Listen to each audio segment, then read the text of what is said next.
చీటికి మాటికి ఫోన్ చేసి అమ్మ ఇలాగన్నాడే, అమ్మ అలాగన్నాడే, ఎవడే అంటే ఇంకెవడు మీ అల్లుడు అలాగన్నాడే ఇలాగన్నాడే, బర్లో పోతున్నానే, ఏంటో ఏమైంది ఎందుకని అడిగితే పొద్దున్న 7 గంటలు లేకపోతున్నాడు. 7 గంటలు లేపకూడదు నేను.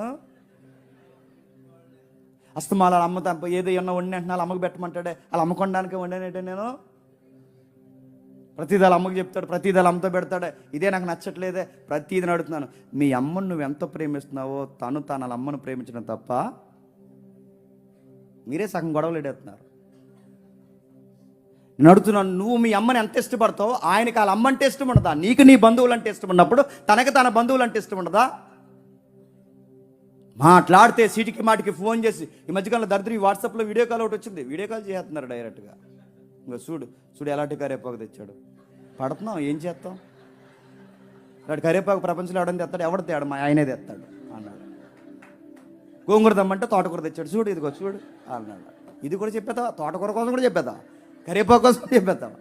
నీ భర్తను నువ్వే అర్థం చేసుకోకపోతే నేను అడుగుతున్నాను, వేరొకరు అర్థం చేసుకుంటే అయిపోయింది కాపురం ఇంకంతే. నీ దగ్గర దొరికిన ప్రేమ, నీ దగ్గర దొరికిన మనశ్శాంతి, ఇంటికి వచ్చేసరికి నీ దగ్గర దొరికిన నెమ్మది వేరొక దిక్కున దొరికితే నీ కాపురం ఏమవుద్ది? మంట కలిసిపోద్ది. నువ్వే పాడు చేసుకుంటున్నావు.